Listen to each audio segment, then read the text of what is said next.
female in distress. Once she'd decided this was going to be a victim, ascertaining that they had the cash that she needed, she was all ready to go. Some serial killers include rape or torture. In this case, Aileen included robbery. She was making money. She would go home with these bills of money and wave them at Tyra and say, look, now I can pay the rent. Look, now we can party. Everything's going to be all right.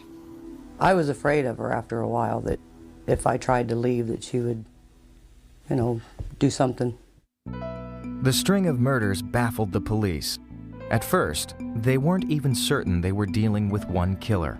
The fact that we did not catch her is simply because she was unique in her style, that she was a female, that she did leave the body away from the car, and it made it hard to put it all together. On July 4th, 1990, Wuornos had a close call when she and Tyra were involved in an accident while driving a car she had stolen from her fourth victim. We were riding out through the country. Guess I was going a little fast around a turn and rolled the car. The women were unharmed, but when help arrived, Aileen realized the accident could mean trouble. Aileen then wrenched the rear license plate off with her bare hands and threw it into the bushes. When one of the fire rescue people approached the female was belligerent to her and they ran off. I probably had my suspicions about that it could be a vehicle of someone that she murdered. But I never questioned her about it because, like I said, you know, you don't want to make her mad. Police quickly learned that the car was registered to Peter Sims, who had been reported missing 3 weeks earlier. But they were unable to track down the two women, who had already hitchhiked their way back to Daytona. A drawing was done at that time of the two of them. The police were trying to weigh the benefits of getting the drawings out there against the fear that it would tip off the women and they would run. So they were in one local paper and that was it at that time, and nothing happened.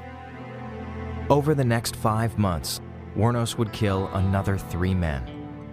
It was now becoming apparent to Florida authorities that they had a serial killer on their hands. The victims were found in 5 different counties, all shot with a .22 caliber handgun. Desperate for leads, police decided to release the sketches of the 2 women statewide. When the composites are put in the newspaper, we start getting a lot of calls from the Daytona Beach area, from the Port Orange area, indicating that they were seen. At that point, Tyra fled the state, heading north to Pennsylvania to stay with her sister, and leaving Aileen to fend for herself. I knew I had nothing to do with any of this, and I had to leave. It's like I have to get away from her. You know, she's not going to ruin my life. Aileen was on her own, desolate. She didn't know the game was up, but she was out of steam, she was out of money, she was out of energy, she was out of strength, she was heartbroken because Tyra had left her. In late December, detectives discovered pawn shop records of items Wuornos had stolen from her victims. It was the break police had been looking for. She was identified through her thumbprint on the pawn shop ticket. Police now knew they were looking for Aileen Wuornos. They followed her for about 2 days. Then they made their move. We learned that the bar where she's been hanging out for the last 24 hours, they're going to have a large pig roast and a biker gathering. So with her history, we're concerned that she's going to end up on the back of a bike and be off and we'll never find her again. On January 9th, 1991, at this Port Orange bar, aptly named The Last Resort, Aileen Wuornos was finally arrested. She would soon find herself caught between wanting to fight her case and needing to protect the woman she loved. Tyra, listen, you just go ahead and do what you gotta do, okay? Between November 1989 and November 1990, Aileen Wuornos killed 7 men along the highways of Central Florida. The 34-year-old was finally arrested in a biker bar near Daytona Beach. She would have continued, absolutely. Aileen was a predator just like any other serial killer. She was out there to take lives for her own personal gain. With Wuornos now in custody, investigators turned their attention to finding her lover, Tyra Moore. They quickly tracked her down near Wilkes-Barre, Pennsylvania. Well, I was very cooperative. Anything I knew, I told them. I knew I didn't have anything to hide because I knew I was nowhere around her when she did any of this. We really had no evidence that she was knowingly participating in the robberies or the killings. Tyra did confess to knowing about at least one of the murders, yet the prosecution decided not to charge her with any crime. But that leniency would come with a catch. Moore would have to help the investigators ensnare her former lover. They arranged me to write a letter to Lee and give her the phone number of the motel I was staying at so she could call me, and she did. Their first call came on January 14th. Hey, Ty? Yeah. What are you doing? Nothing. What the hell are you doing? Nothing. I'm sitting here in jail. Yeah, it's what I heard. I wanted to know where she was going with it. Is she going to try to pin this on me, or is she going to, confess? Tyra told Aileen that police were harassing her family. There's been officials up at my parents' house asking some questions. Uh-oh. And I'm getting scared.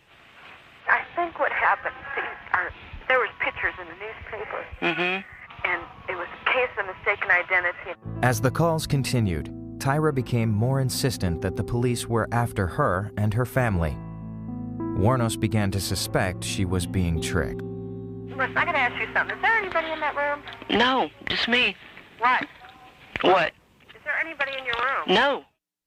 But over time, as she sat in jail and listened to her seemingly desperate lover, Aileen became less suspicious and more determined to protect Tyra.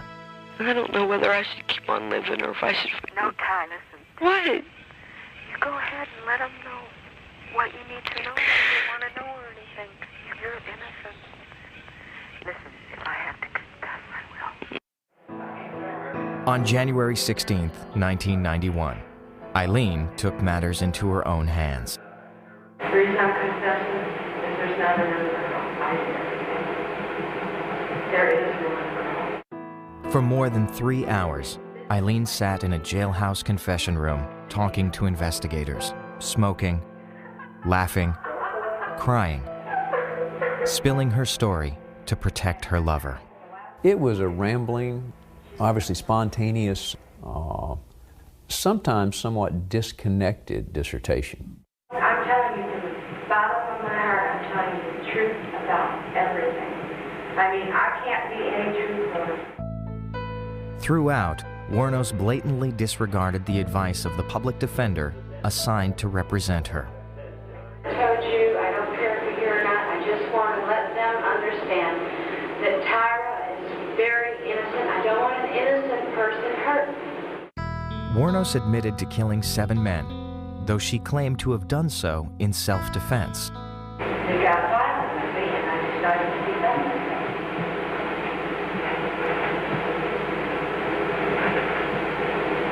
I wasn't going to let them beat the shit out of here and kill me either. In the end, Aileen Wuornos was charged with 6 counts of first-degree murder. The story of the so-called damsel of death instantly became a national sensation. It was a huge, huge story because women simply don't kill the way Aileen Wuornos did. They kill intimates, they kill loved ones. They do not kill strangers. It shocked me, but to know how much she hated men and they used her and she used them, I wouldn't have put it past her. Book and movie offers poured in to detectives, relatives, and even Wuornos herself. I tried to explain to her what our laws say about benefiting from your own deeds, so to speak, or misdeeds. And I said, Aileen, you can do this. They may even produce a movie or a TV show, whatever. You won't get enough money out of that to buy a pack of cigarettes.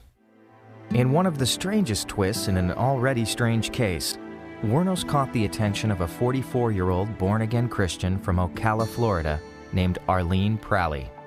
My husband and I saw her picture in the paper down here, and we just felt compelled from God to reach out to her. We didn't care about guilt or innocence. Pralley began telling anyone who would listen about Aileen's true good nature. She became fixated on visiting Wuornos in jail. She was unable to visit because of the fact that you had to be a relation to the person in jail. So I said to her, if you adopt Lee, you will be her mother and you'll be getting visits. On November 7th, 1991, Arlene Prowley and her husband legally adopted Aileen Wuornos. Prowley's influence became a thorn in the side of Wuornos' public defender. Aileen would refuse to cooperate with me or refuse to communicate at all unless I had some contact with Arlene. If I wanted a cooperative client, I had to be taking care of Arlene's needs, whatever they were at any given time.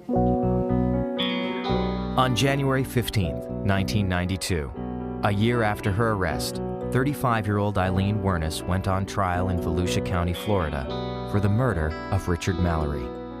Our strategy was to convince the jury that Aileen Wuornos had acted in self-defense. And then you flip to the other side, this arch-evil woman who is preying on men and murdering them in cold blood.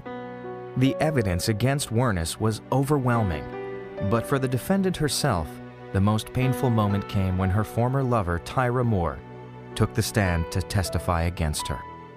Aileen was desperately trying to catch Tyra's eye, but Tyra very pointedly walked up to the witness stand and did not make eye contact with Aileen. I'm not sure that Lee fully understood that Tyra had turned on her until she saw her in the courtroom testifying. I think that's when it hit her, what had happened. She did shed some tears because Tyra basically sat up there and betrayed her. I knew I was doing the right thing. The one thing I am sorry about that is I never did go to the police after the first one, because maybe the other 6 would still be alive.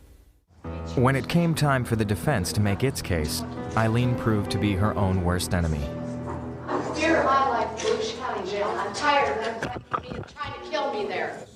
I explained to her very, very clearly on numerous occasions that because of her personality, her inability to maintain calm over any period of time, that she could very well be destroyed on the stand. Wuornos, who was the only witness to testify on her behalf, claimed that Richard Mallory had raped and tortured her, and that she shot him in self-defense. He was coming toward me with his right arm, I believe, and I shot immediately, and I think I shot twice, as fast as I could. But during her cross-examination, her hair-trigger mood swings gave the jury a glimpse of the violent temper that had plagued her throughout her life.